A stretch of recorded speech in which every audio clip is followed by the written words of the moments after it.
నమస్తే, నేను Naresh. Welcome to స్వతంత్ర బిగ్ టాక్. వచ్చే లోక్సభ ఎన్నికల్లో పీఆర్ఎస్ ఎన్ని స్థానాల నుంచి పోటీ చేయనుంది? ఇదేం ప్రశ్న. తెలంగాణ తెచ్చామని చెప్పే పార్టీ, దశాబ్దం పాటు రాష్ట్రాన్ని పాలించిన పార్టీ అన్ని స్థానాల్లోనూ పోటీ చేస్తుంది కదా. ఇంకా ఎన్ని స్థానాలని ఎందుకు డౌటు అనుకుంటున్నారా? తెలంగాణ వాస్తవ పరిస్థితులు ఇలాంటి అనుమానాలు వచ్చే విధంగానే ఉన్నాయి. మరి బీఆర్ఎస్ నుంచి పెద్ద పెద్ద నేతలందరూ వరుసగా కాషాయ కండువా కప్పుకుంటున్నారు.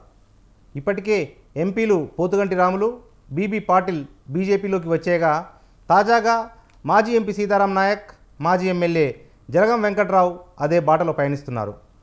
నేడో రేపో వారు కూడా కమలం గూటికి వచ్చేయడం, వారికి ఎంపీ టికెట్ కేటాయించడం ఖాయంగా కనిపిస్తోంది. అంతేకాదు, మల్కాజ్గిరిలో టీఆర్ఎస్ ఎంపీ అభ్యర్థి భద్రారెడ్డి, చేవెలలో sitting MP Ranjith Reddy BRS తరఫున పోటీకి సుముఖంగా లేనట్లు కనిపిస్తోంది. తెలంగాణలో తాజా పరిణామాలను ఎలా అర్థం చేసుకోవాలి?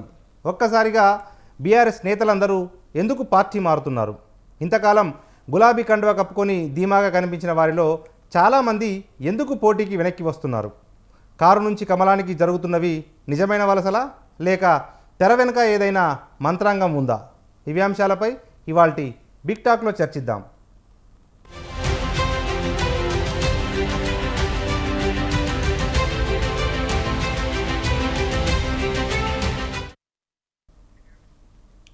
రైట్, ఇదే అంశంపై చర్చను కొనసాగిద్దాం. మనతో పాటు చర్చలో పాల్గొంటున్నారు ప్రముఖ రాజకీయ విశ్లేషకులు మన్నెం కోటేశ్వరరావు గారు, వారితో పాటు టీపీసీసీ రాష్ట్ర అధికార ప్రతినిధి డాక్టర్ మధు శ్రీనివాసరెడ్డి గారు, వారితో పాటు బీజేపీ రాష్ట్ర నాయకులు చెల్లా వేణుగోపాల్ గారు. ముగ్గురు కూడా మనకు లైవ్లో అందుబాటులో ఉన్నారు. అందరికీ వెల్కమ్. మొదట మనం ప్రముఖ రాజకీయ విశ్లేషకులు మన్నెం కోటేశ్వరరావు గారి దగ్గర వెళ్దాం. కోటేశ్వరరావు గారు, నమస్తే అండి. నమస్తే. నమస్తే, చెప్పండి. రైట్, 10 సంవత్సరాలు అధికారంలో ఉన్న బీఆర్ఎస్ అధికారం కోల్పోయి ఇంకా 100 రోజులు కూడా కాలేదు. కానీ సిట్టింగ్ ఎంపీలు బీఆర్ఎస్ నుంచి పోటీ చేసేందుకు నిరాకరించడము, చాలామంది నేతలు బీజేపీ వైపు వెళ్ళడాన్ని ఎట్లా విశ్లేషించుకోవాలి?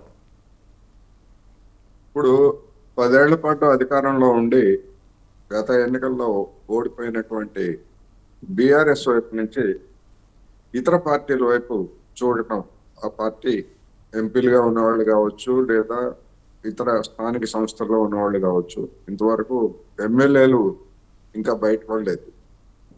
ఇది ఊహించనిదేమి కాదు, ఊహిస్తున్న పరిణామమే. రాబోయేటువంటి రోజుల్లో ఇంకా ఎక్కువగా ఈ విధమైనటువంటి జంపింగ్ జిలానీలు, ఫిరాయింపులు ఉంటాయనేటువంటిది గమనించాలి. ఎందుకు అంటే ఇవాళ 2 తెలుగు రాష్ట్రాల్లో జరుగుతున్నటువంటి పరిణామాలని మనం చూడాల్సినటువంటి అవసరం ఉందనేది నా అభిప్రాయం.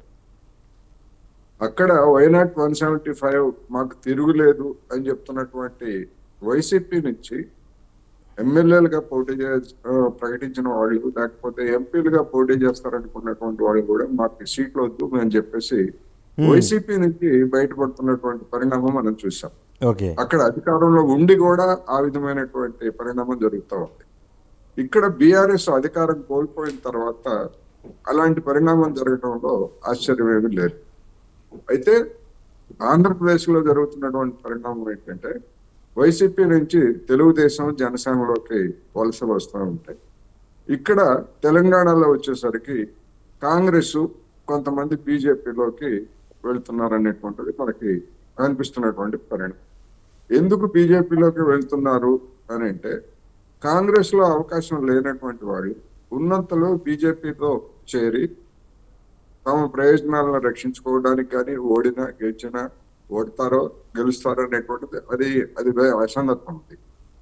అందుకని కేంద్రంలో అధికారంలో ఉంది, రాబోతే మళ్ళా వచ్చే అవకాశం ఉందనేటువంటి కొన్ని అభిప్రాయాలు వెల్లడవుతున్నటువంటి నేపథ్యంలో ఎవరికి వాళ్ళు జాగ్రత్తలు పడుతున్నట్టుగా కనిపిస్తా ఉంది.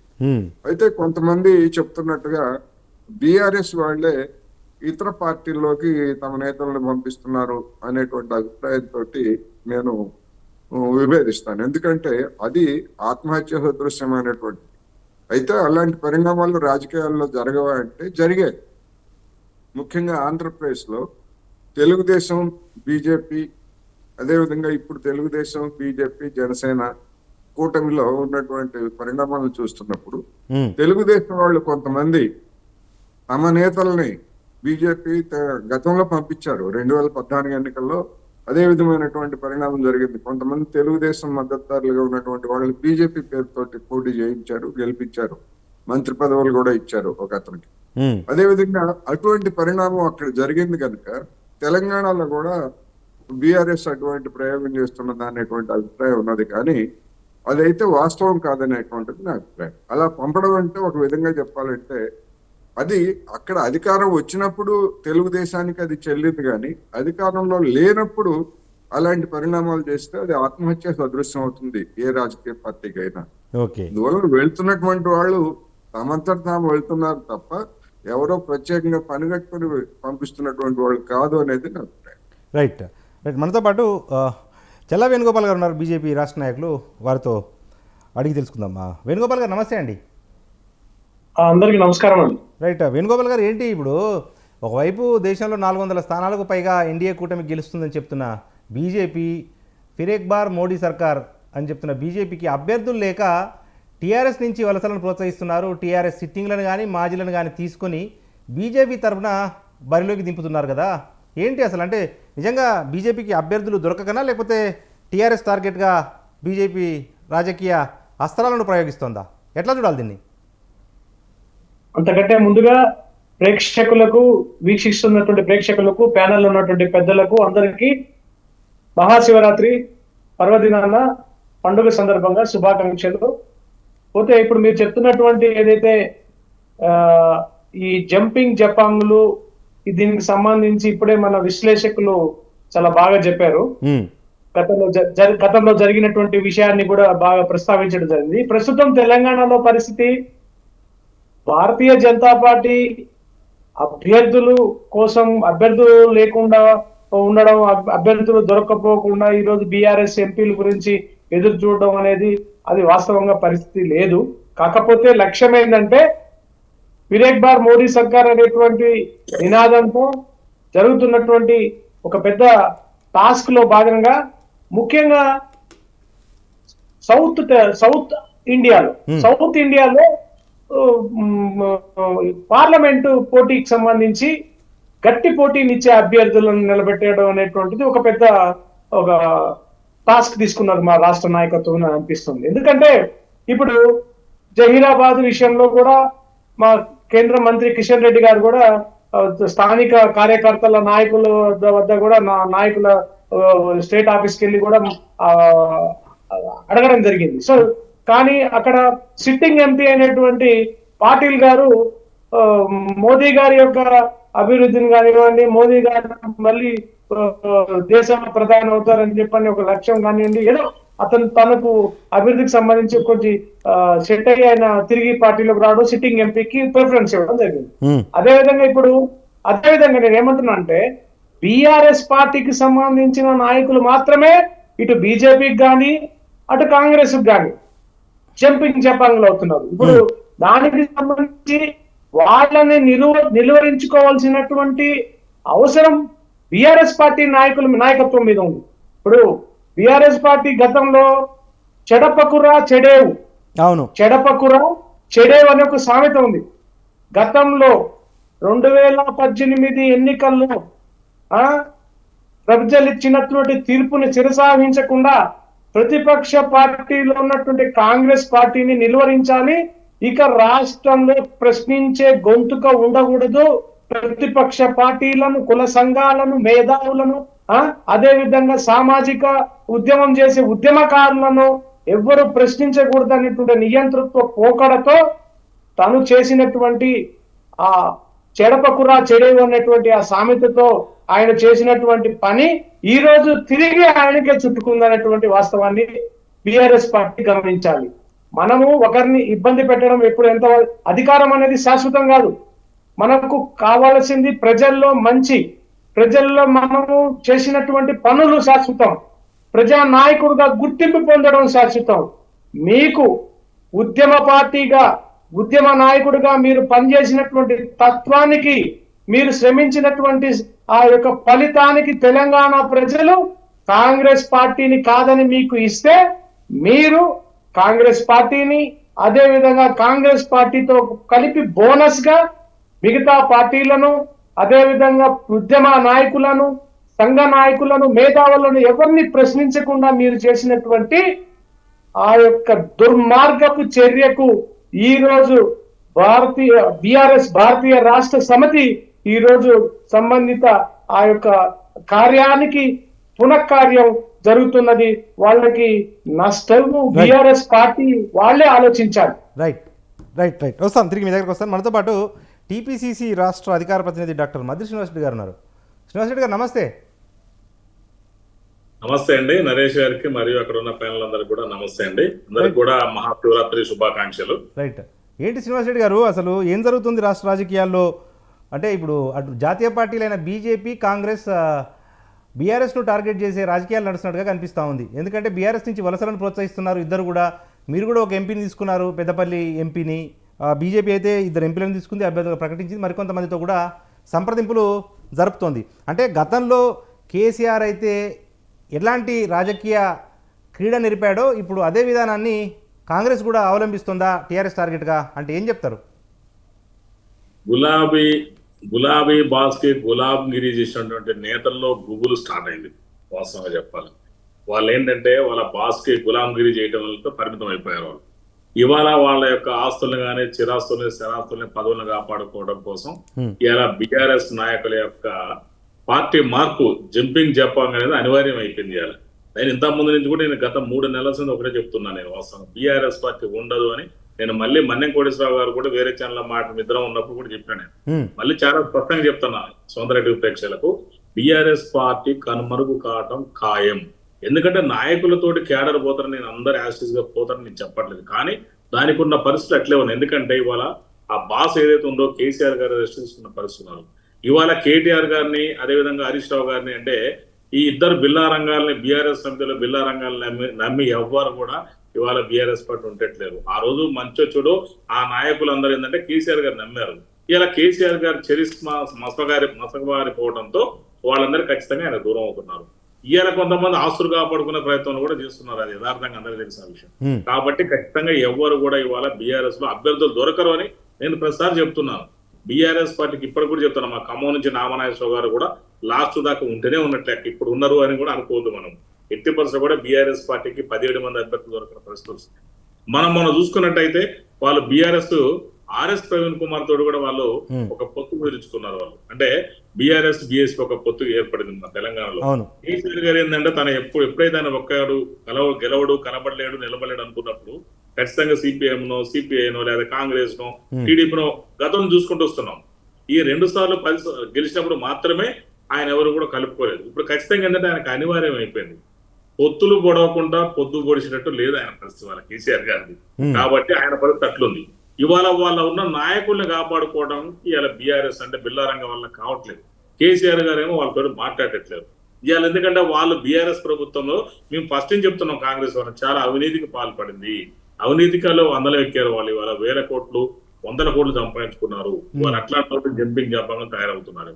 ఇలా పార్టీని, బీఆర్ఎస్ పార్టీని నమ్మి ఏ నాయకులు కూడా కేసీఆర్ వెంట నడిచట్లేరు.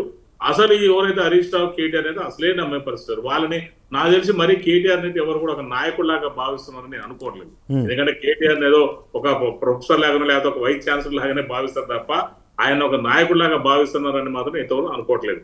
ఇందాక మన మన్నెం కోటేశ్వరరావు గారు చెప్పినట్టుగా ఇక్కడ ఇది ఎలాంటి బీఆర్ఎస్ ఎలాంటి వ్యూహం కాదు. ఇది పార్టీలు మారటం వాళ్ళ నాయకులే పోతున్నారు. ఇది చాలా క్లియర్ చెప్తున్నాను. నేను అంత తెలివితేటలు అంత గేమ్ ఆడడానికి లేదు. ఎందుకంటే ఆ రోజు ఆంధ్రాలో అక్కడ టీడీపీ పార్టీ అధికారులు ఉంది కాబట్టి గేమ్ ఆడింది. అది ఆడొచ్చు, అఫ్ కోర్స్ మేము మాకున్న అవగాహన చెప్తున్నాం. కానీ వాళ్ళ బీఆర్ఎస్ తెలంగాణలో అధికారం దూరం అయిపోయింది కాబట్టి వాళ్ళు 80% కూడా అలా గేమ్ ఆడడానికి అవకాశం లేదు. సో అందరు కూడా వాళ్ళందరూ వెళ్ళిపోతున్నారు. ఇవాళ ఎక్కడ కూడా బీఆర్ఎస్ కి ఎంపీ అభ్యర్థి దొరికే పరిస్థితి లేదు. నిన్ననే మా ఖమ్మంలో కూడా జరిగింది, ఇక్కడనే బైపాస్ రోడ్డు మా ఇంటి దగ్గరనే. ఆయన ఎవరు మన గాయత్రి గారికి మన ఆయన ఎంపీ రాజ్యసభ సభ్యుడు మళ్ళీ టికెట్ రెన్యువల్ చేస్తే 100 కోట్లు తీసుకున్నాడు కేసీఆర్. అందరూ తెలిసి మా ఖమ్మంలో ఎవరు అడిగిన చెప్తారు. 100 కోట్లు తీసుకుని రెన్యువల్ చేస్తే దానికి సంస్మరణ సభ అని చెప్పారు. అది ఎవరు రాలేదట. మా వాళ్ళు అందరు చెప్తున్నారు ఎవరు పోలీసు అంటే ర్యాలీలో పెట్టి చేసిన ఎవరు రాలేదు. ఎందుకంటే ఎవరు వచ్చే పొజిషన్ లేరు వీళ్ళు. ఇలా అభ్యర్థులు దొరకలేదు. ఎందుకంటే అది రాజ్యసభ సభ్యుడు నామినేటెడ్ కాబట్టి ఆ మాత్రం చేశారు తప్ప నిల్చొని పోట్లాడేటట్టయితే ఎవరు వచ్చేటట్టు లేరు వాళ్ళ పరిస్థితి. ఖచ్చితంగా టీఆర్ఎస్ ఎలక్షన్ల తర్వాత కనుమరుగు కావడం ఖాయం. ఉంటే పార్టీ నిలబడొచ్చు కానీ అభ్యర్థులు అయితే ఎవరు మిగలరు. ఇవాళ కార్పొరేటర్ల నుంచి, కౌన్సిల్ నుంచి, మేయర్ నుంచి, ఎమ్మెల్యేలు, ఎమ్మెల్సీలు, రాజ్యసభ సభ్యులు, మాజీ ఎంపీ అందరూ కూడా మొత్తం చూడండి 1 by 1 మారుకుంటూ పోతూనే ఉంటారు. ఇంకా మనకు ఆల్మోస్ట్ 45 రోజులు అబౌవ్ ఉన్నాయి ఎన్నికలు, 45 to 50 days దాకా ఉన్నాయి. ఖచ్చితంగా ఇంకెవరు మిగిలిన పరిస్థితి వస్తుంది. చాలా మంది మారుతారు. ఇంకా నేను చెప్తున్నాను 3 నెలల సంది నేను ఇదే చెప్తున్నాను. ఎందుకంటే బీఆర్ఎస్ చేసింది అదే. ఇవాళ కాంగ్రెస్ పార్టీ వాళ్ళని చీల్చింది. ఇవాళ మా పాలేరు ఎమ్మెల్యే కందాల ఉపేందర్ రెడ్డి గారు ఆ రోజు నాకు రావాల్సిన టికెట్, నేను 2018లో స్క్రీనింగ్ కమిటీలో ఉన్నాను, నాకు రావాల్సిన టికెట్ ఆ రోజు కందాల ఉపేందర్ రెడ్డి గారికి వచ్చింది. మరి ఆయన ఇచ్చినా కూడా పార్టీ ఆయన మీద పోనీ పెద్ద మనిషి అని ఇస్తే ఆయన గెలిచిన 3 నెలలకి పార్టీ మారాడు. 2018 గెలిచి టీఆర్ఎస్ మన కాంగ్రెస్ నుంచి గెలిచి ఆ రోజు టీఆర్ఎస్ పార్టీకి వెళ్ళాడు. ఆయనతో పాటు చాలా మంది వెళ్ళిపోయారు. అయ్యాల వాళ్ళు ఎట్టి వెళ్ళాలని చెప్పేసి కేసీఆర్ గారు వాళ్ళందరినీ కూడా హరీష్ రావు ఎందుకైనా మంచిది, హరీష్ రావు ఏమైనా వర్గాలు తీసుకొస్తాడేమో టీఆర్ఎస్ పార్టీలో, మన కాంగ్రెస్ వాళ్ళు కూడా కొంతమందిని గుంజుకుందాము, ఒకవేళ వర్గాలైనా కూడా మాకేం ప్రాబ్లం ఉండదని చెప్పేసి ఆయన స్వార్థం కోసం, ఆయన పదవిని కాపాడుకోవడం కోసం కేసీఆర్ గారు ఆ రోజు నువ్వు నేర్పిన విద్య కదా గురువు అన్నట్టుకి ఇవాళ ఆయనకు అదే జరుగుతుంది. మీ ఊరి నుంచి మా ఊరు ఎందరో, మా ఊరు నుంచి మీ ఊరు ఎంతో దూరం హరీష్ గారు. ఇవాళ కేసీఆర్ గారు నేర్పిన విద్య ఏదైతే వాళ్ళందరినీ ఇలా లాక్కున్నారో మళ్ళీ వాళ్ళే వెళ్ళిపోతున్నారు. ఆ రోజు ఉద్యమకారులను విస్మరించి ఏ ఒక్క పదవి కూడా కేసీఆర్ గారు వాళ్ళకి కట్టబెట్టలేదు.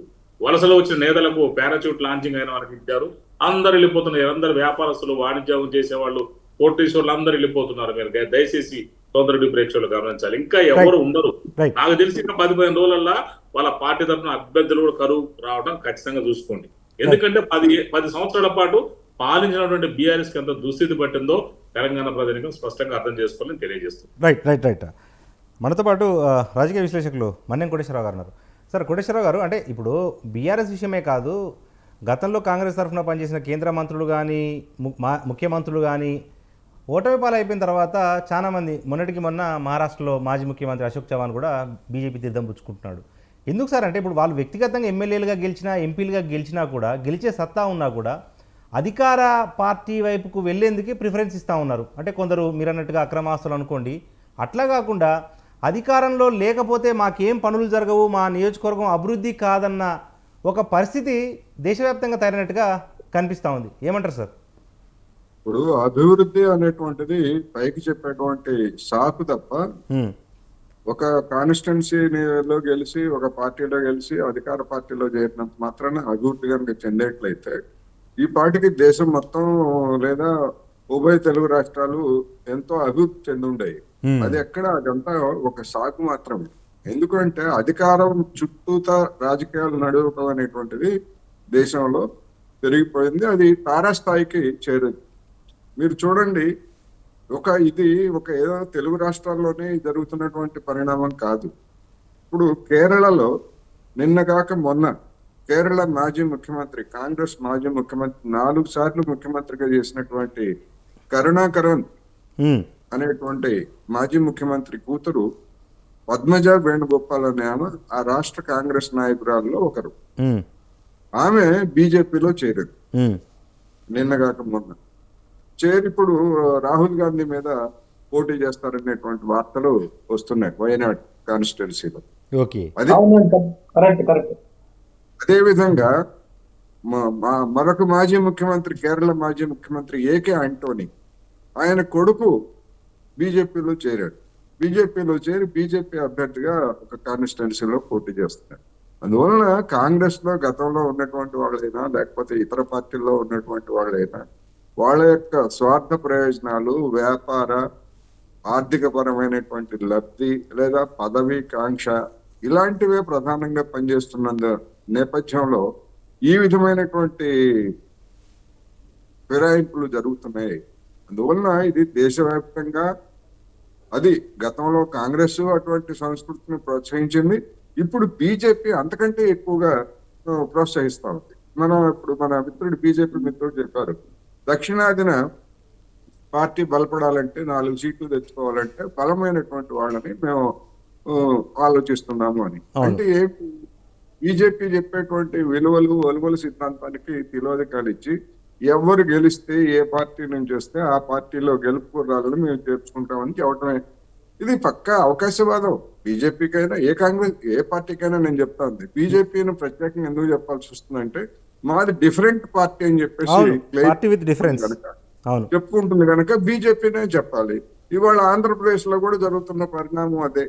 ఆ పార్టీకి 100 కంటే ఓట్లు తక్కువ వచ్చినటువంటి పార్టీకి మాకు 10 సీట్లు ఇస్తారా, 25 సీట్లు ఇస్తారా అని చెప్పేసి తెలుగుదేశం మీద ఒత్తిడి తీసుకొస్తా ఉంది. సరే, ఆ ఒత్తిడికి వాళ్ళెందుకు ఒక సబ్మిషన్ సార్, ఒక సబ్మిషన్ సార్ చెప్పండి ఒక సబ్మిషన్ చెప్పండి చెప్పండి. చెప్పండి.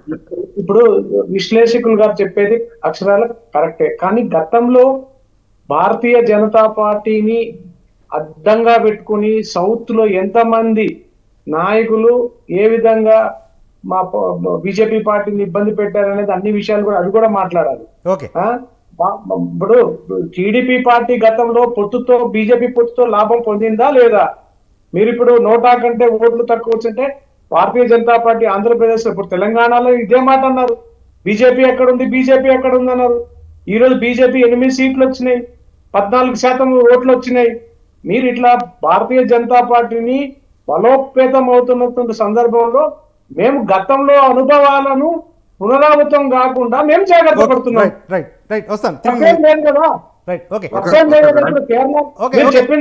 కేరళలో ఆంటోనీ కొడుకు బీజేపీలో రావడం, పద్మజ మేడం గారు కాంగ్రెస్ నుంచి బీజేపీ. ఒకటండి, వాస్తవంగా రాజకీయాల్లో భారతీయ జనతా పార్టీ సిద్ధాంతాలను తిలోదగాలిస్తున్నది అంటున్నారు. జాతి ప్రయోజనాలు, దేశ ప్రయోజనాలు దృష్టిలో పెట్టుకొని సిద్ధాంతాలను పక్కన పెట్టకుండా సిద్ధాంతాన్ని నేర్పిస్తున్నామని కూడా ఎందుకు? ప్లీజ్ ఒక్క నిమిషం పూర్తి చేయండి సార్ కోటేశ్వరరావు గారు. ఇప్పుడు బీజేపీ పెద్దలు ఏమైనా చెప్పుకోవచ్చు, ప్రతిదీ దేశం కోసం, ధర్మం కోసం అని చెప్తున్నారు. కర్ణాటకలో కాంగ్రెస్ లేదా జేడీఎస్ ప్రభుత్వాన్ని కూల్చినా అదే చెప్పారు, దేశం కోసం, ధర్మం కోసం అన్నారు. అదే విధంగా మహారాష్ట్రలో శివసేనని చీల్చినా గానీ అదే చెప్తున్నారు. మధ్యప్రదేశ్ లో బీజేపీ కాంగ్రెస్ ప్రభుత్వం నుంచి ఫిరాయింపులు చేసినా అదే చెప్తున్నారు. మళ్ళా ఆ పార్టీ వాళ్ళే ఇక్కడ కేసీఆర్ ని విమర్శిస్తున్నారు. ఇప్పుడు కేసీఆర్ ఏమో డైరెక్ట్ గా చేర్చుకున్నాడు, బీజేపీ ఏమో ఇండైరెక్ట్ గా ఫిరాయింపుల నిరోధక చట్టాన్ని తనదైనటువంటి శైలిలో కొత్త పద్ధతిలో ప్రభుత్వాలను కూల్చడం, లేకపోతే తమ ప్రభుత్వాలను ఏర్పాటు చేసుకోవడం చేస్తా ఉంది. అందువల్ల పేరు ఏదైనప్పటికీ జరుగుతున్నటువంటి పరిణామం ఏమిటి, జరుగుతున్నది ఏమిటంటే ప్రజా తీర్పును వమ్ము చేయడం. కేసీఆర్ ఎట్లాగైతే కాంగ్రెస్ తెలుగుదేశం వాళ్ళ నుంచి ప్రజా తీర్పును వమ్ము చేశారని మీరు విమర్శిస్తున్నారు, మీరు చేస్తున్నది కూడా అదే. ఇవాళ అనేక రాష్ట్రాల్లో ప్రారంభించింది వేణుగోపాల్ గారు నెక్స్ట్. ఓకే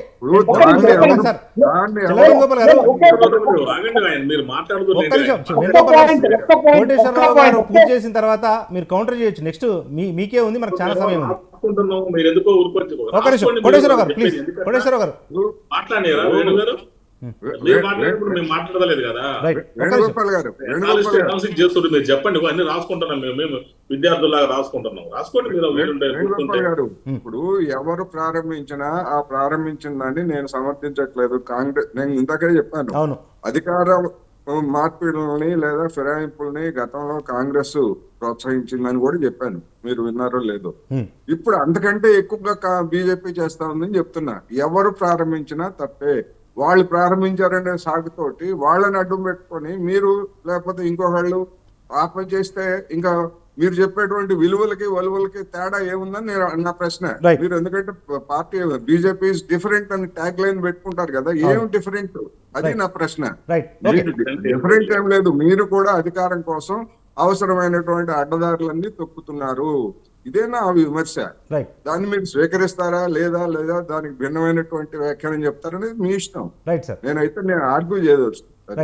అటు బీజేపీ రాష్ట్ర నాయకులు చెల్లా వేణుగోపాల్ గారు ఉన్నారు.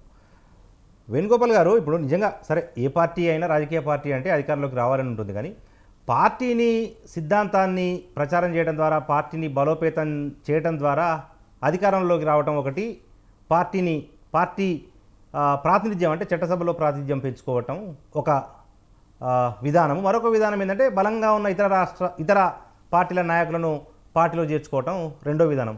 కానీ అంతిమంగా బీజేపీ భవిష్యత్తులో తిరిగి ఆ నాయకులు బీజేపీ నుంచి ఇతర పార్టీల్లోకి వెళ్ళరనే గ్యారంటీ ఏంటి? ఒకటండి, ఇప్పుడు పొత్తులు పెట్టుకొని మహారాష్ట్రలో శివసేన భారతీయ జనతా పార్టీ పొత్తు పెట్టుకొని ప్రజల్లోకి వెళ్ళి తర్వాత ప్రజా తీర్పుని గౌరవించకుండా చేసినటువంటి శివసేన పార్టీని ఇబ్బంది పెట్టారు, శివసేన పార్టీని ఇలా చేశారు అని అంటే వాళ్ళు పొత్తు ధర్మం పాటించారా? ఇప్పుడు మనల్ని ఇప్పుడు రాజకీయ రంగంలో ఈ రాజకీయ క్రీడలో రాజకీయ పార్టీలు వివిధ రకాల ఎత్తులు పై ఎత్తులు వేస్తుంటాయి. దానికి సంబంధించి రాజనీతిని పాటించాలి.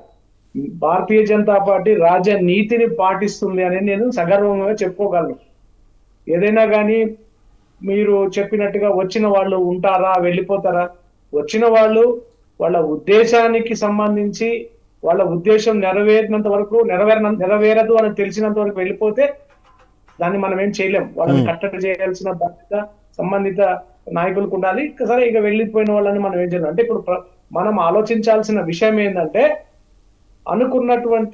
అనుకున్న రాష్ట్ర నాయకత్వం పక్కన పెట్టి ఈ రోజు జాతీయ పార్టీ భారతీయ జనతా పార్టీ అమిత్ షా మోదీ గారి ద్వయం ఒక లక్ష్యంతో, ఒక దేశ ప్రయోజనాల గురించి, దేశంలో జరుగుతున్నటువంటి కొన్ని సందర్భాల పరిస్థితిని గురించి, కొన్ని బిల్లుల రాజకీయ బిల్లులు కానివ్వండి, సంస్కరణ బిల్లులు కానివ్వండి, రాజ్యసభలో బలం లేదనేటువంటి సందర్భంలో గతంలో కొన్ని పార్టీలతో పొత్తు పెట్టుకోవడం అయింది. కొంతమందిని కూడా చేర్చుకోవడం జరిగింది. నిన్న ఇటీవల అమిత్ షా గారు కూడా ఒక స్టేట్మెంట్ కూడా ఇచ్చారు. ఎవరు భారతీయ జనతా పార్టీలోకి వచ్చినా వాళ్ళ కేసుల మీద వాళ్ళ యొక్క వివరాలకు సంబంధించి ఏదైనటువంటి కేసులు కానివ్వండి, ఏదన్నా మాఫీ చేయడం అనేది ఇప్పటివరకు జరగలేదు. వాటి మీద జరుగుతున్నట్టు విచారణ కూడా జరుగుతూనే ఉంది అని కూడా మీకు అమిత్ షా గారు ఇటీవల ఒక వేదిక మీద కూడా చెప్పడం జరిగింది. నేను ఇప్పుడు ఏం చెప్తున్నానంటే, రాజనీతి పాటిస్తున్నది భారతీయ జనతా పార్టీ. ఎక్కడ కూడా రాజనీతిని తప్పడం లేదు. దేశ ప్రయోజనాల గురించి అవినీతి రహిత భారతదేశాన్ని చూడాలనేటువంటి మోదీ గారి కళను సాకారం చేసే విధంగా పనిచేస్తుంది. దానికి సంబంధించి ఇప్పుడు దేశ ప్రయోజనాలకు సంబంధించి దేశానికి సౌభాగ్యం గురించి పనిచేసేటువంటి సందర్భంలో కొన్ని సిద్ధాంతాలను కొన్ని సమయాల్లో ఎక్కడ తగ్గాలో ఎక్కడ నెగ్గాలో అన్నటువంటి విషయాల్లో వాళ్ళ ద్వయం ఆలోచించినటువంటి విధానం ఈ రోజు ప్రజలు రేపు తీర్పు ఇవ్వబోతున్నారు. రేపు ప్రజలు ఏ విధంగా తీర్పిస్తారు అనేది, ప్రజా తీర్పుని శిరసావించబోయేది భారతీయ జనతా పార్టీ. ఒకవేళ భారతీయ జనతా పార్టీ అధికారాన్ని పరమావధిగా అధికారం చేతిలో పెట్టుకుని దేశ ప్రజలను ఇబ్బంది పెట్టడం కానీ, దేశ భద్రతలో సరైన పాత్ర పోషించడం లేదని కానివ్వండి, సంస్కరణ విషయంలో కానివ్వండి, ఇంకేదైనా కానీ మీరు తప్పు చేస్తుంటే రేపు ఎన్నికల్లో ప్రజా తీర్పిస్తారు.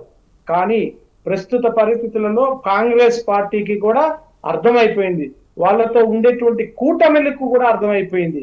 ఈ రోజు మోదీ గారి మయం నడుస్తుంది. మోదీ మయం. దేశంలో ఈ రోజు మోదీ గారు అత్యధిక మెజారిటీతో, అత్యధిక స్థానాలతో రేపు ఎన్డీఏ పార్టీలోకి మేము ఎన్నో రోజుల నుంచి కూడా వ్యతిరేకంగా ఉన్న వాళ్ళు కూడా ఎన్డీఏ పార్టీలో కూడా చేరుతున్నారు.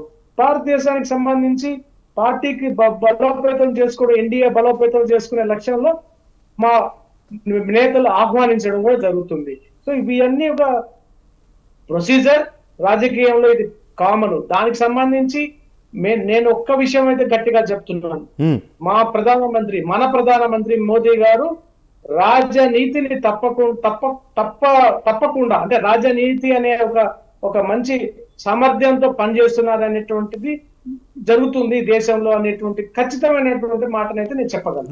Right sir. శ్రీనివాసరెడ్డి గారు, డాక్టర్ మధు శ్రీనివాసరెడ్డి గారు, సరే ఇదంతా ఈ పార్టీలు, జంపు జిలానీలు ఎవరు ఎంతకాలం ఉంటారు, అధికారం కోసం వచ్చారా, గెలవడానికి వచ్చారా, లేకపోతే సొంత ఆస్తులను కాపాడుకొని వచ్చారా, ఇవన్నీ పక్కన పెడితే తెలంగాణ రాజకీయాలకు సంబంధించి ఇప్పటి వరకు చాలా స్థానాలను బీజేపీ ప్రకటించింది, బీఆర్ఎస్ కూడా ప్రకటించింది. అభ్యర్థులు లేరు అని చెప్పి మీరు చెప్తున్నప్పటికీ దాదాపు 5-6 సీట్లను బీఆర్ఎస్ ఇప్పటికే ప్రకటించేసింది. కాంగ్రెస్ మాత్రం ఇంతవరకు అధికారికంగా ఒక్క సీటును కూడా ప్రకటించలేదు. ఏంటి అంటే ఏకాభిప్రాయం కుదరట్లేదా, లేకపోతే ఇంకేమైనా సమస్యలా? నరేష్ గారు, ముందుగా ఒక విషయం అండి. బీజేపీ రాజనీతి పార్టీ అని చెప్తున్నారు, బీజేపీ రాజనీతిని పాటిస్తుందని చెప్తున్నారు. బీజేపీ పాటించేది రాజనీతి కాదు, రాజకీయ నీతి. ఎక్కడ కూడా బీజేపీ రాజనీతిని పాటించలేదు. ఇవాళ మనం చూసాము, కిషన్ రెడ్డి గారు సాక్షాత్తు సీతారాం నాయక్ గారు సారు, ఆయన యూనివర్సిటీ ప్రొఫెసర్, నాకు తెలుసు సార్, కాకతీయ యూనివర్సిటీ వరంగల్లో నేను లా చేసేటప్పుడు అక్కడ పరిచయం సార్. వాళ్ళ ఇంటికి వెళ్ళి పార్టీకి రాండి అన్నట్టు. ఎక్కడ రాజనీతి? నేను చదివిన రాజనీతి చదివిన లా చదివిన ఫిలాసఫీ చదివిన హిస్టరీ చదివిన మీరు ఎక్కడ ఏ రాజనీతితో నాకు అర్థం కాదు.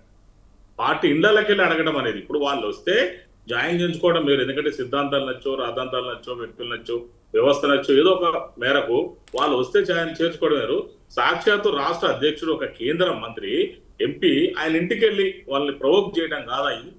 రాజనీతి అని 2-3 సార్లు చెప్తున్నారు వేణుగోపాల్ గారు. మరి ఎట్లా రాజనీతి అర్థం కావట్లేదు. మీరు పాటించేది రాజనీతి కాదు. మీ పార్టీ ఎప్పుడు కూడా డిఫరెంట్ లేదు. ఇందాక మన్నెం కోటేశ్వర గారు చాలా స్పష్టంగా చెప్పారు. ఆయన చెప్తుంటే మీరు మధ్యన అడ్డుకున్నారు. చాలా రాష్ట్రాలలో మీరు ఒకసారి రాసుకోండి. అట్లా నేను చెప్పిన రాసుకోవాలి. చాలా సార్లు మీతో డిబేట్ లో మాట్లాడి మీరు చాలా సార్లు గమనించారు. మీరు మధ్యలో వస్తా ఉంటారు 2-3 ఒక అట్లా తప్పది పద్ధతి కాదు. మేము రాసుకొని మీరు ఏదో చెప్పాలనుకుంటే మీరు లైవ్ లో మాట్లాడుతున్నారు, బస్సులో లారీలో మాట్లాడి మీరు ఎదుటోడు మాట్లాడి తర్వాత మర్చిపోతాం అని చెప్పేసి మీరు అట్లా చేయడం అది కూడా తప్పు. మళ్ళీ మరి అసలుకే చెప్పండి చెప్పండి. ఓకే, నేను గుర్తు చేస్తాను వేణుగోపాల్, నేను గుర్తు చేస్తాను, మీరు చెప్పండి. రైట్, నేను చెప్తున్నా నరేష్ గారు, ఎందుకంటే మీరు కూడా అట్లాంటి అంటే చేయవాక నరేష్ గారు. నేను మాట్లాడలేదు లేదు అంటే ఇప్పుడు శ్రీనివాస్ రెడ్డి గారు మాట్లాడకుంటే మేము సాక్షాత్తు అనలిస్ట్ గారు మాట్లాడుకుంటూ అడ్డుకుంటే మరి వాళ్ళు కూడా రారు ఇంకోసారి. అట్లయితే నేను ఏమంటున్నానంటే రాజనీతి కాదు, ఇది రాజకీయ నీతి మీరు ఫాలో అవుతున్నారు. సీతారాం నాయక్ సార్ ఇంటికి వెళ్ళేసి కిషన్ రెడ్డి గారు పార్టీలో చేరమని చెప్పడం ఏ రాజనీతి, ఏ ధర్మశాస్త్రం ఉంది, ఏ రాజనీతి శాస్త్రం నాకు తెలియదు. కిషన్ రెడ్డి గారు వస్తే మీరు జాయిన్ చేయించుకుంటే అది మీ ఇష్టం, అది ఏం కాదు. ఆయన ఎవరు సీతారాం సార్ వస్తే జాయిన్ చేయించుకోవచ్చు. అదొలు పెట్టి వాళ్ళకి వెళ్ళి మేము బీజేపీ రాజనీతి పాటిస్తున్నాం అని చెప్తే ఇవాళ సోదరెడ్డి ప్రేక్షకులు అంత పిక్చర్లు ఎవరు నవ్వుతారు వాళ్ళందరూ కూడా. ఇవాళ మీరు ఏ విధంగా డిఫరెంట్ కాదు. మీరు బీఆర్ఎస్ ఎట్లా చేసిందో మీరు కూడా అంతే చేస్తున్నారు.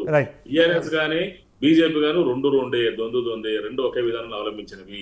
మీరు రాష్ట్రంలో కాదు దేశవ్యాప్తంగా కూడా చాలా మంది ముఖ్యమంత్రుల్ని, మాజీ ముఖ్యమంత్రుల్ని, ఎంపీలు, ఎమ్మెల్యేని టార్గెట్ చేస్తూ ఇట్లా వాళ్ళని ప్రొవోక్ చేస్తూ సిబిఐ కానీ, ఐటీ కానీ, ఈడీ కానీ దాడులు చేస్తున్న గురించి ఇలా చాలా ప్రభుత్వంలో పడగొట్టిన చరిత్ర ఇలా భారతదేశంలో ఒక బీజేపీ దక్కిందని చాలా స్పష్టం. ఎవరు కూడా మీ దగ్గరికి ఇంట్రెస్ట్ ఎవరు రాలేదు. మీరు వాళ్ళు వచ్చేలా చేశారు, లేదా మీరే వాళ్ళ దగ్గరికి వెళ్ళి ఇలా సీతారాం సార్ ఇంటికి వెళ్ళినట్టు తీసుకున్నారు తప్ప ఎక్కడ లేదు. ఇది మేమేమో 300 సీట్కి వెళ్తాం, 400 సీట్కి వెళ్తామని చెప్పేసి మరి మోడీ గారు కానీ బీజేపీ పరివారం కానీ చెప్పుకుంటుంది.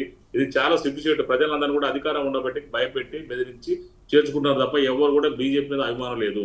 ఎక్కడ బీజేపీ పార్టీకి ఏమి సిద్ధాంతం ఉంది, ఏమి రాద్ధాంతం ఉంది? బీజేపీ అనేది మతం మీద తప్ప వేరే ఏం లేదు. బీజేపీ సిద్ధాంతాలు, రాద్ధాంతాలు ఎలాంటి లేవు. ఓన్లీ మతం ఆధారంగా చేసుకున్నది. ఇంకొకటి నరేష్ గారు మీరు అడిగారు ఇప్పుడు అభ్యర్థుల ప్రకటన అనేది. మేము అభ్యర్థుల ప్రకటన కాంగ్రెస్ పార్టీ ఆచి చూసి ఫస్ట్ నుంచి కూడా అభ్యర్థులు ప్రకటిస్తుంది. ఏ రోజు కూడా తొందరపడి అభ్యర్థులు ప్రకటించడము. ఇప్పుడు మన జగన్ గారు చూస్తున్నాం మనం, అభ్యర్థులు ప్రకటించారు, మారుస్తున్నారు, ప్రకటించారు, మారుస్తున్నారు ఎంపీలు కానీ. అట్లా కాదు. కాంగ్రెస్ పార్టీ ఏంటంటే మాక్సిమం చివరి దాకా ఉంటుంది. అది కాంగ్రెస్ పార్టీ 2018 నుంచి కూడా చూసుకుంటూ వస్తున్నా. గతంలో కూడా నేను ప్రాక్టికల్ గా యాక్టివ్ పాలిటిక్స్ వచ్చిన తర్వాత అంత ముందు కూడా అంతే. అంటే తొందరపడి ప్రకటించాలు ఉండవు. ప్రకటించిన తర్వాత మారడం కూడా అంత ఈజీ కాదు. కాబట్టి ఆచి తూసి సామాజిక సమీకరణలు, రాజకీయ సమీకరణాలు, గెలుపు గుర్రాల ఫార్ములా, సర్వే ఫార్ములా, అన్ని వర్గాలని, అన్ని ప్రజల యొక్క మనోభావాలు దెబ్బతినకుండా కాంగ్రెస్ పార్టీ చాలా నిగూఢంగా డెప్త్గా ఆలోచించి కూడా అభ్యర్థుల ప్రకటించడం జరుగుతుంది. దానిలో భాగంగానే లేట్ అవుతుంది తప్ప ఆల్రెడీ కాంగ్రెస్ పార్టీ ప్రజల్లోకి ఎప్పుడో వెళ్ళిపోయింది. ప్రజల్లో ఇలా మారంటోళ్ళం కార్యకర్తలు కాంగ్రెస్ పార్టీ కోసం ఎప్పటి నుంచో కంటిన్యూషన్ ప్రాసెస్ గా మేము పనిచేస్తున్నాం. పదవులు ఉన్నా లేకున్నా, లేకపోతే మా పార్టీ అధికారం లేకున్నా కూడా మేము ఎప్పుడు కూడా రెగ్యులర్ గా పనిచేస్తున్నాం. కాబట్టి ప్రత్యేకంగా మళ్ళీ ఆ రోజు ఎంపీ ఎలక్షన్లు కాబట్టి కానీ ఓ స్పెషల్ రవి పెట్టుకుని ప్రత్యేకంగా ప్రసారాలు చేయడం అంటే ఎక్కడా లేదు. అందుకని కాంగ్రెస్ పార్టీకి అడ్వాంటేజ్ ఏంటంటే ఫస్ట్ నుంచి కూడా లాస్ట్ కి అభ్యర్థులు ప్రకటించినా కూడా మాలాంటి వాళ్ళు చేసే ప్రచారాలు కూడా చివరి దాకా వాళ్ళకు అడ్వాంటేజ్ అవుతాయి కొత్త క్వశ్చన్లో కూడా. తప్ప మాకు నష్టం ఏం లేదు. ఆ సిద్ధాంతం ప్రకారం మేము చేస్తున్నాం తప్ప బీజేపీలు ప్రకటించారనో, బీఆర్ఎస్ ప్రకటించారని, ఆ పక్క రాష్ట్రంలో జగన్ ప్రకటించారని కూడా ఎప్పుడు కూడా ఉండదు. కాంగ్రెస్ పార్టీ సిద్ధాంతం ప్రకారం అభ్యర్థులు ప్రకటించే విధానంలో కూడా ఒక విధి విధానాలు ఫాలో అవుతుందని కూడా నేను ఈ సందర్భంగా మీకు చాలా స్పష్టంగా తెలియజేస్తాను. రైట్, ఒక్క నిమిషం. ఇప్పుడు ఒక బ్రేకింగ్ న్యూస్ అందుతోంది. తాజాగా కాంగ్రెస్ 39 మంది అభ్యర్థులతో తొలి జాబితా విడుదల చేసింది. తెలంగాణకు సంబంధించిన 4 పార్లమెంట్ స్థానాలకు అభ్యర్థులను కాంగ్రెస్ పార్టీ ప్రకటించింది, జాబితా విడుదల చేసింది. జైరాబాద్ నుంచి మాజీ ఎంపీ సురేష్ షెట్కార్కు అవకాశం కల్పించింది. దాంతోపాటు నల్గొండ ఎంపీ స్థానానికి మాజీ మంత్రి జానారెడ్డి తనయుడు కుందూరు రఘువీర్ రెడ్డి పేరును ఖరారు చేస్తూ జాబితా విడుదల చేసింది. ఇక మహబూబాద్ నుంచి మాజీ కేంద్ర మంత్రి బలరాం నాయక్, మహబూబ్ నగర్ నుంచి మాజీ ఎమ్మెల్యే చెల్లా వంశీచంద్ర రెడ్డి పేర్లను ఖరారు చేస్తూ ఒక జాబితాను విడుదల చేసింది. మొత్తం 39 స్థానాలకు అధికారికంగా కాంగ్రెస్ పార్టీ అభ్యర్థులను ప్రకటించేసింది. వయనాడ్ నుంచి సిట్టింగ్ స్థానం, రాహుల్ సిట్టింగ్ స్థానమైన కేరళలోని వయనాడ్ నుంచి రాహుల్ గాంధీ మరో దఫా పోటీ చేస్తున్నారు.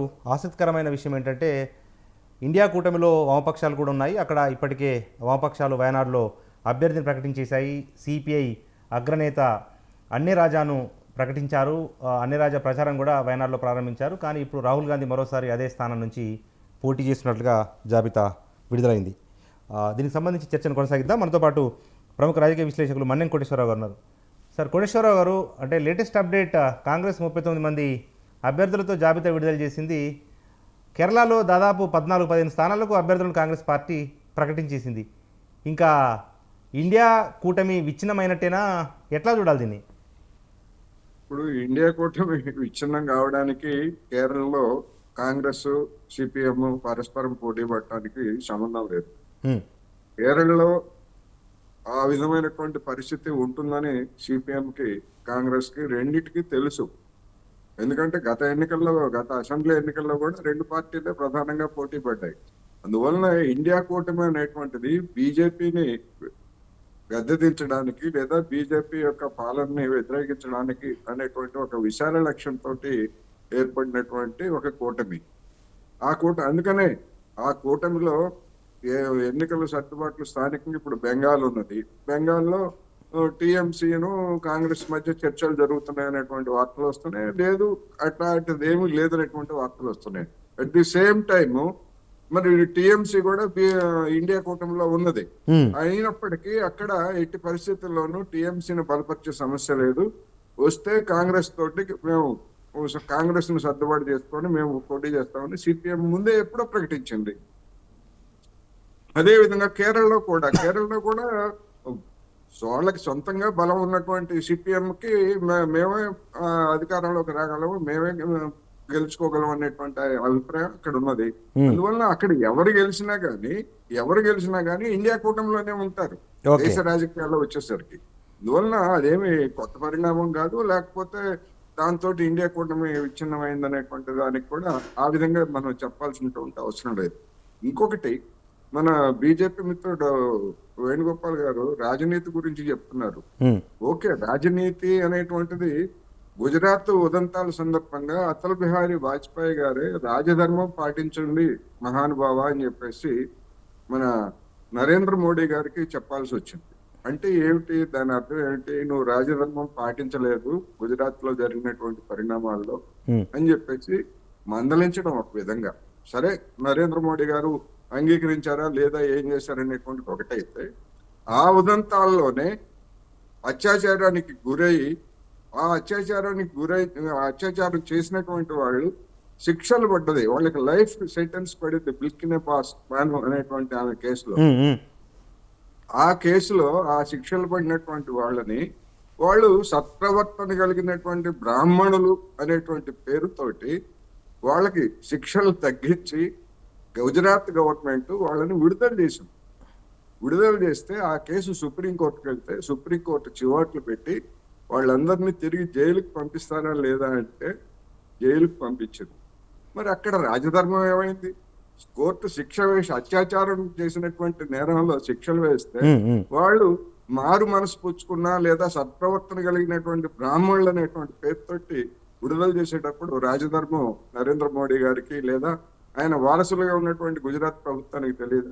అంటే అదే కాదు, సందేశ్ కాళీ అనేటువంటి పశ్చిమ బెంగాల్లో అక్కడ ఉన్నటువంటి అధికార పార్టీ స్థానికంగా ఉన్నటువంటి మహిళల మీద జరిపిన అత్యాచారాలు దాని గురించి బీజేపీ ఖండించి పెద్ద ఎత్తున ఆందోళన చేస్తా ఉంది. మంచిదే, దాని కాదంటలే, అటువంటి దుర్మార్గం ఎవరు చేసినా ఖండించాల్సిందే.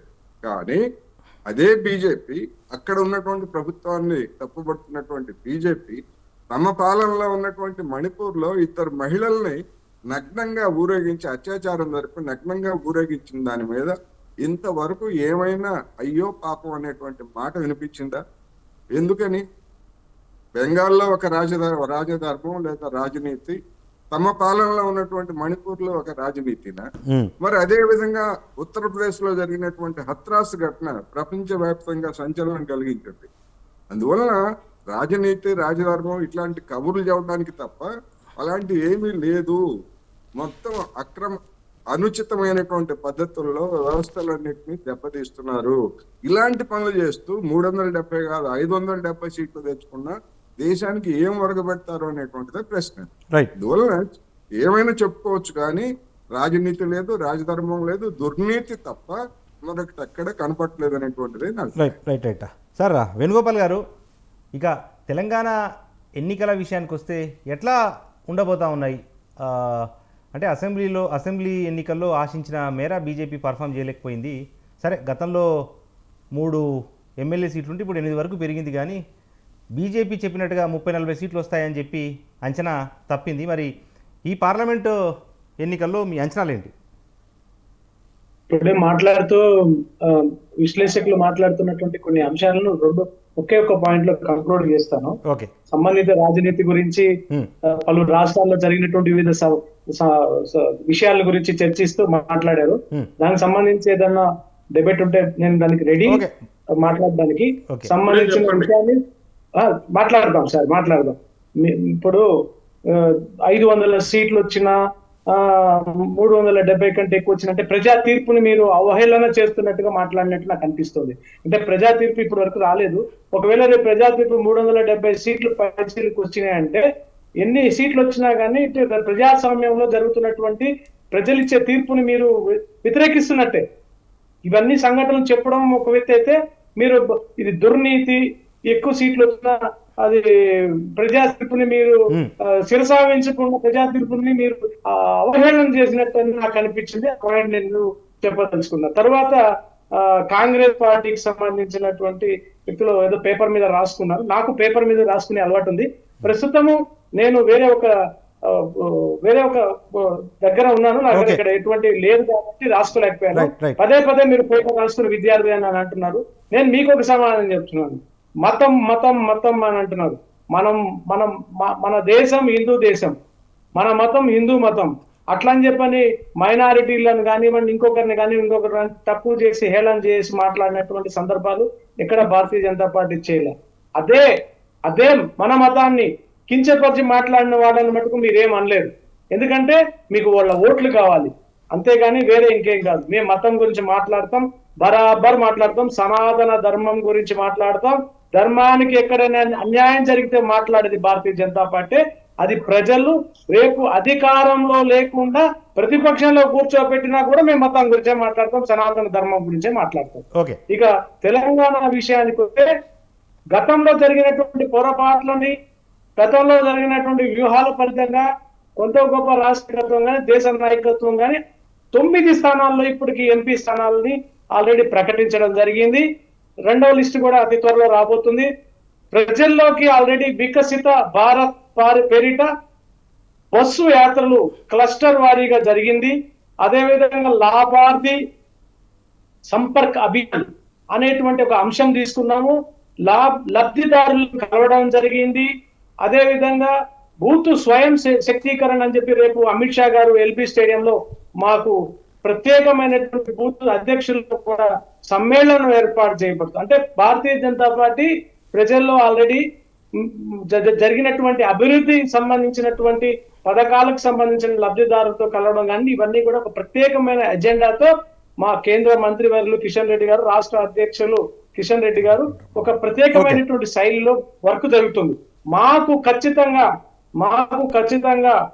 మేము చెప్పేది కాదు, తెలంగాణలో ఎన్ని సీట్లు వచ్చేటటువంటిది సర్వేలు చెప్తున్నాయి. సర్వేల కంటే కూడా ప్రజలు చెప్పబోతున్నారు. రాబోయే రోజుల్లో ఇప్పటి కాంగ్రెస్ పార్టీ 4 సీట్లను ఈ రోజు ప్రకటిస్తే అందులో 3 సీట్లు ఒకే సామాజిక వర్గానికి చెందిన వాళ్ళు, ఇంకొకరు ఎస్టీ సామాజిక వర్గానికి చెందిన వాళ్ళు. అంటే బీసీలు, అందులో బీసీలు ఈ రోజు ప్రకటించలేదా? సురేష్ షెట్కర్ ప్రకటించారు సార్. వేణుగోపాల్ గారు, అంటే మీకు సమాచారం అందలేదేమో, సురేష్ షెట్కర్ గారి పేరు కూడా ఉంది. లింగాయత్ సామాజిక వర్గము, బీబీ పాటిల్ సామాజిక వర్గమే, జైరాబాద్ నుంచి బీసీ డి కేటగిరీ. అదే సార్, ఇప్పుడు సురేష్ షెట్కర్ గారు బీసీ సామాజిక వర్గం ఆయన ఓసీ సామాజిక వర్గం అనుకున్నాను. Sorry, okay right. సరే, బీసీ సామాజిక వర్గానికి ప్రకటించలేదు అనుకున్నాను. ఓకే, మీరు చెప్పినట్టుగా నేను I will take that word also. అంటే మేము 9 మందిలో ఎంతమంది బీసీలు ఉన్నారు, ఎంతమంది ఓసీలు ఉన్నారు కూడా మీరు ఒకసారి చూడొచ్చు. అంటే నేనేం చెప్తున్నానంటే, ప్రజలలో సామాజిక కోణంలో మా కాంగ్రెస్ పార్టీ చూస్తలేదు. అదే విధంగా రాజకీయ నీతిని పాటిస్తుంది భారతీయ జనతా పార్టీ అంటున్నారు. ఈ రోజు బీఆర్ఎస్ పార్టీలో ఉన్నటువంటి 12 మంది ఎమ్మెల్యేలను మీరు చేర్చుకొని రేపటి రోజున బీఆర్ఎస్ పార్టీని శాసనసభలో కాంగ్రెస్ పార్టీలో విలీనం చేసే ప్రక్రియ జరుగుతుందని చెప్పి పేపర్ల మీడియా కథనాల ద్వారా, ప్రింట్ మీడియా కథనాల ద్వారా ఈ రోజు మార్నింగ్ హెడ్ లైన్స్ లో వచ్చింది. అంటే మీరు చేస్తే ఒకటి, మేం చేస్తే ఒకటి. ఇందిరాగాంధీ నేతృత్వంలో ఎన్టీ రామారావుని, విదేశాలకు పోయినటువంటి ఎన్టీ రామారావుని ఆయన వచ్చే లోపల ప్రభుత్వం కోల్దొచ్చినటువంటి చరిత్ర మీది. మీరు భారతీయ జనతా పార్టీ గురించి మాట్లాడతారా? మీరు భారతీయ జనతా పార్టీ గురించి మాట్లాడతారా? మీ ఇండియా కూటమి ఎన్ని పార్టీలు ఉన్నాయి? ఇప్పుడు ఎన్ని పార్టీలు ఉన్నాయి? మీ భారత్ జోడో యాత్రపై భారత్ చోడో యాత్ర అవుతుంది, అది తెలుసుకోండి. ఏదో తెలంగాణలో 6 గ్యారంటీలు 66 హామీల పేరిట ప్రజలు మీకు ప్రభుత్వం దయచేసి 90 రోజుల పాలనలో ఇప్పటి వరకు జరిగినటువంటి మీ ముఖ్యమంత్రి గారు మాట్లాడేటువంటి వ్యవహార శైలి కానివ్వండి, అహంకారపూర్వక కానీ నిన్న పాలమూరు రంగారెడ్డి ప్రాజెక్టు దగ్గర పాలమూరులో మాట్లాడినటువంటి విధానం కానివ్వండి, ఫస్ట్ అవి మార్చుకోండి, వాటి గురించి తెలుసుకోండి. భారతీయ జనతా పార్టీ మోదీ గారిని విమర్శించే ముందు మీ ముఖ్యమంత్రి వ్యవహార శైలి మార్చుకోమని చెప్పండి. దయచేసి మీరు ప్రశ్నించేటప్పుడు మీరు కూడా మీ యొక్క పార్టీ గురించి కూడా ఆలోచించండి దయచేసి. రాబోయే 10 నుంచి 14 సీట్లలో మేము రాబోతున్నామని చెప్పని గర్వంగా చేస్తాను. Right okay sir. Srinivas Reddy గారు, ఎట్లా ఉండబోతా ఉన్నాయి తెలంగాణ ఎన్నికలు? ఎందుకంటే చెల్లా వేణుగోపాల్ గారు చెప్పారు, గతంలో కాంగ్రెస్ పార్టీ కూడా తప్పిదాలు చేసింది, ఫస్ట్ దాన్ని సరిదిద్దుకుంటే బాగుంటుందని ఒక సలహా మీకు ఇచ్చారు. దాంతోపాటు ఇది రామాయణం కాదు, మహాభారతం కాదు, ధర్మ విజేతలు ఉండడానికి. ధర్మ అధర్మ విజేతలు ఏం లేదు, ఎవరు ఎన్నికల్లో గెలిస్తే వాళ్ళే విజేతలు, అంతా జనతా జనార్దన్ అన్నట్టుగా రాజకీయాలు మారిపోయిన పరిస్థితుల్లో 100 రోజుల్లో దాదాపుగా కావస్తుంది, వ్యతిరేకత కనిపిస్తోంది అంటే బీఆర్ఎస్ ఆరోపణల ప్రకారం. ఎందుకంటే సాగునీరు సకాలంలో ఇవ్వలేకపోతా ఉన్నారు, ఇతరత్ర హామీలు కూడా కాంగ్రెస్ పార్టీ అమలు చేయలేకపోతా ఉంది. కాబట్టి 100 రోజుల్లోనే కాంగ్రెస్ వ్యతిరేకత మూట కట్టుకుంది, తిరిగి ప్రజలు బీఆర్ఎస్కు బీజేపీకి ఓటేసే అవకాశాలు ఉన్నాయన్న విశ్లేషణలు కూడా వెలువడతా ఉన్నాయి. ఏంటి మీ అసెస్మెంట్ శ్రీనివాస్ రెడ్డి గారు? శ్రీనివాస్ రెడ్డి గారు, నా వాయిస్ వినిపిస్తుందా? హలో నరేష్ గారు సార్ చెప్పండి. ఇప్పుడు బీజేపీ వారు మాట్లాడితే ఏమంటే భారతదేశం హిందూ ధర్మాన్ని పాటిస్తుంది అన్నారు. భారతదేశం ఇప్పుడు కూడా హిందూ ధర్మాన్ని పాటించలేదు. భారతదేశం వీడియో ఆన్ చేసుకోరా? ఒక్క నిమిషం సార్ ప్లీజ్. ఏంటంటే హిందూ ధర్మాన్ని పాటిస్తుందని అన్నారు మీరు, అది తప్పదు. ఇంకోటి మీరు సనాతన ధర్మం అన్నారు, ఆ సనాతన ధర్మం ఉంటుంది ఇప్పటికి కూడా నాకైతే అర్థం కావట్లేదు అసలు. ఎందుకంటే ఎవరొక్కరు కూడా సంబంధించింది కాదు కదా, హిందూయిజం అనేది పార్టీకి సంబంధించింది కాదు, వ్యక్తులకు సంబంధించింది. వీడియో ఆఫ్ అయినట్టుంది, ఒక్కసారి చెక్ చేసుకోరా? మీ వాయిస్ వినిపిస్తుంది కానీ వీడియో రావట్లేదు, ఒక్కసారి. సార్ కరెక్టే ఉంది. ఓకే కరెక్టే ఉన్నా సార్. మాట్లాడండి సార్ మాట్లాడండి, కంటిన్యూ. ఇప్పుడు అది ఎప్పుడు కూడా బీజేపీ ఏంటంటే సనాతన ధర్మం అంటే ఏందో కూడా మాకు ఇంతవరకు అర్థం కావట్లేదు. మరి ఎవరన్నా చెప్పట్లేనా నాకు అర్థం కావట్లేదు. హిందూ అంటే ఒక బీజేపీ వాళ్ళు అనుకున్నట్టు చేస్తున్నారు తప్ప అది చాలా తప్పు. హిందూయిజం అనేది పార్టీకి సంబంధించింది కాదు, మతానికి సంబంధించింది, కులానికి సంబంధించింది తప్ప అది బీజేపీకి సంబంధించింది కాదు. మేము కూడా హిందువులమే, కడుగట్టి హిందువులు, నో డౌట్ అంటాం. అట్లా అని చెప్పి ఎదుటోళ్ళ మీద ద్వేషం పెంచుకోవడం, విషయం చెప్పడం అనేది లేదు కదా. హిందూ సంబంధం అట్లా చేయాలని ఎక్కడ లేదు కదా. మనం ఏంటంటే మన దాన్ని మనం ప్రొటెక్ట్ చేసుకోవడం కోరకే తప్ప ఎదుటిని ద్వేషించడం కోసం, దూషించడం కోసం కాదు కదా.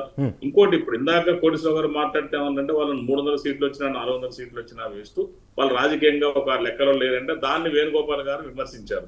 మరి మీరు వేణుగోపాల్ గారు ఏమంటున్నారు? ప్రజల తీర్పుని గౌరవించాలా అని ఒక పక్క చెప్తూనే మరి కాంగ్రెస్ పార్టీ వాళ్ళందరినీ జాయిన్ చేయించుకుంటుంది మరి అని మీరు అంటున్నారు. అంటే మీరు ఇప్పుడు మాటల్లోనే చాలా కాంట్రవర్సీ ఉంది, వెరీ క్లియర్ గా మాట్లాడుతున్నారు దీనికి. అంటే మేము వాళ్ళు మా దగ్గరకు వచ్చి చేరితేనేమో తప్పన్నట్టు. అంటే ప్రజా తీర్పుని మరి మేము గెలిచాం కదా మొన్న, మరి ప్రజా తీర్పు అని ఎందుకు అనుకోవట్లేదు మీరు? ప్రజా తీర్పుని గౌరవించాలి కదా మీరు. బీజేపీ వాళ్ళ అయితే గౌరవించాలా, కాంగ్రెస్ వాళ్ళ కోసం గౌరవించవద్దు. అంటే మీరు చేస్తే సంసారం, మేము చేస్తే వ్యభిచారం, ఇదేనా మీరు తెచ్చుకుంది తప్పు? ఎట్లా కూడా బీజేపీ పార్టీ ఎక్కడ కూడా ఇవాళ ఒక నీతి లేదు, రీతి లేదు. ఇవాళ బీజేపీ పార్టీ భారతదేశం వ్యాప్తంగా కూడా చాలా వ్యతిరేకత వచ్చింది. వాళ్ళు నేను చెప్తున్నా చూడండి, వాళ్ళు ఊహించుకుంటున్నారు తప్ప వాళ్ళ ఊహలకు కూడా గోపగ్యూయమైన తీర్పు కూడా భారతదేశ ప్రజానికి కూడా ఖచ్చితంగా ఇస్తుంది. ఎందుకంటే బీజేపీ ఉంటే భవిష్యత్తులో చాలా మంది తెలుసు ఇక్కడ సొంత ప్రేక్షకులు కూడా ఖచ్చితంగా భారత రాజ్యాంగం రద్దు చేసి కొత్త రాజ్యాంగాన్ని రాయడం అయితే ఖాయం. నేను చాలా స్పష్టంగా సొంత ప్రేక్షకులు చెప్తున్నా. ఎందుకంటే నేను ఒక లాయర్ గా ఇప్పుడు ఎప్పటికే ఆల్రెడీ 3 చట్టాలని మొత్తం మార్చేసింది, మొత్తం చట్టాలన్నీ మారి కొత్త చట్టాలు తీసుకొచ్చింది. అది అతి త్వరలో కూడా అమలులోకి రాబోతుంది జూన్లో నుంచి భారతదేశ వ్యాప్తంగా. అదేవిధంగా రాజ్యాంగాన్ని కూడా ఖచ్చితంగా మార్పు చేసి కొత్త రాజ్యాంగాన్ని ఏర్పాటు చేస్తాయి. ఎందుకంటే ప్రపంచంలో చాలా దేశాలు కూడా మార్చిన వాళ్ళకి అనుకూలంగా అదే విధంగా ఇక్కడ ఇది కూడా మార్చాలని చూస్తుంది. దీంతో ఏం జరుగుతుందంటే భారతదేశంలో రిజర్వేషన్లు అనేవి దాఖలు లేకుండా పోతాయి. ఇది చాలా స్పష్టంగా చూసుకోండి మీరు అందరూ కూడా. ఓట్లు వేసినప్పుడు ఇది మాత్రం దృష్టిలో పెట్టుకొని వేయాలి. ఇంకొక ప్రశ్నకు సమాధానంగా ఏమన్నారంటే వేణుగోపాల్ గారు, ఇవాళ మొత్తం అది ఎవరు పేర్లు వచ్చినాయో ఏ క్యాస్టో తెలుసుకోకుండా నలుగురు ఓసీలకే అంటే విషయం చెప్పొద్దు మనం తొందరపడి కులాల మీద వ్యవస్థ మీద వ్యక్తుల మీద. మీరు చేస్తేనేమో కరెక్ట్. మరి మీరందరూ మోడీ గారు ఏంది ఓసీ గారు? మోడీ గారు 2022 బీసీ లాగా చలామణి అవుతున్నారు. ఆయన పక్క ఓసీలో మనం తెలిసిపోయింది కదా అందరికీ మార్చుకుంటున్నారు. దాన్ని మనం ఏం చేస్తున్నానికి పైగా సురేష్ శెట్కర్ గారు మా ఖమ్మం కూడా వచ్చారు. ఆయన బీసీ సామాజిక వర్గం మొత్తం ఇచ్చింది కాంగ్రెస్ పార్టీ ప్రకటించింది 39లో 15 మాత్రమే ఓసీలకు ఇచ్చింది. ఎస్సీ ఎస్టీ బీసీ మైనారిటీలో కూడా 24 ఇచ్చింది. ఇంకిద్దరికి అయిపోలేదు కదా లిస్టు. మీ పార్టీలో మీరు ఈ రాదండి, మా పార్టీల గురించి మేము చూసుకుంటాం కదా. మా పార్టీ వాళ్ళు అందరం మేము చూసుకుంటాం, ఎలా చేయాలని మా పార్టీ తెలుసు. మీది పుట్టింది 1983లో, మాది పుట్టింది 1885లో. మీకు మాకేం పోలిక? మీ పార్టీలో సామాజిక న్యాయం చూడండి, అందరికి వచ్చేటట్టు చూడండి. ఓడిపోయే సీట్లు బీసీలకు ఇచ్చి సీతారాం సార్ దగ్గర గెలిచి సీట్లు రాదండి వాళ్ళకి మీరు కరెక్ట్ చూసుకుంటే చూసుకుంటే వేణు గారు గెలిచే సీట్లు బీసీలకు ఇచ్చినట్టు చూడండి, ఓడిపోయే సీట్లు కాకుండా ఇచ్చారు సార్. ఇప్పుడు బండి సంజయ్ బీసీఏ, ధర్మపురి అరవింద్ బీసీఏ వాళ్ళు గత ఎన్నికల్లో గెలిచారు కదా. బీసీలు అంటే సార్ ఇప్పుడు లిస్టెడ్ బీసీలు తప్ప నిజంగా బీసీలా సార్? ఇప్పుడు అంటే ఒక ప్రామాణికంగా కొన్ని కొలతలు పెట్టుకుని బీసీ అనుకుంటున్నాం మనం. కొన్ని రేపు జీవో తీసుకొస్తే ఓసీలు అవుతారు వాళ్ళు. చూడండి భవిష్యత్తులో అదే జరుగుద్ది. ఎవరు బీసీలు ఎవరు ఓసీలు. ఇప్పుడు మనము గత 10 ఏళ్ల నుంచి చాలా స్పష్టంగా మీరు సోదరెడ్డి ప్రేక్షకులు కూడా గమనించండి. 10 ఏళ్లలో చాలా కులాలు ఓసీల నుంచి బీసీలకు వచ్చినాయి. ఎన్ని కులాలు మంది తెలంగాణ కావచ్చు, ఆంధ్ర కావచ్చు, ఎంటైర్ ఇండియా లెవెల్లో చాలా కులాలు బీసీలకు వచ్చినాయి. ఎందుకు వచ్చినాయి అంటే బీసీ రిజర్వేషన్లను తీసేయలేక ఓసీలని బీసీలు తీసుకొస్తున్నారు అంతే. ఇక్కడ సింపుల్. కొత్త సీసారం పాత సారం అంటే అదే జరుగుతుంది. రేపు భవిష్యత్తులో అన్ని బీసీలు అయితే అంటే ఇప్పుడు మహారాష్ట్రలో కానీ కొన్ని రాష్ట్రాల్లో జాట్లు వాళ్ళందరూ కూడా మమ్మల్ని బీసీలు చేయండి అని పోరాటాలు మరాఠా రిజర్వేషన్ అందరూ చాలా చోట్ల జరుగుతున్నాయి అట్లాంటివన్నీ. అందువల్ల భవిష్యత్తులో ఇదే జరుగుతుంది. కొత్త ఏముండవు రిజర్వేషన్లు.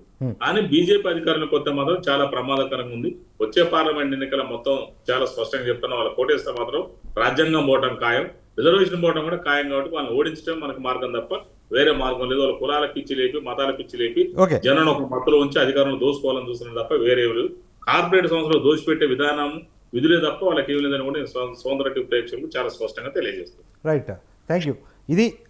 ఇది వాటి బిగ్ టాక్. మన బిగ్ టాక్లో పార్టిసిపేట్ చేసిన గెస్టులు ప్రముఖ రాజకీయ విశ్లేషకులు మన్నెం కోటేశ్వరరావు గారికి, టీపీసీసీ రాష్ట్ర అధికార ప్రతినిధి డాక్టర్ మద్ది శ్రీనివాస్ రెడ్డి గారికి, బీజేపీ తెలంగాణ రాష్ట్ర నాయకులు చల్లా వేణుగోపాల్ గారికి అందరికీ కూడా ధన్యవాదాలు. ఇది వాటి బిగ్ టాక్. చూస్తూనే ఉండండి స్వతంత్ర.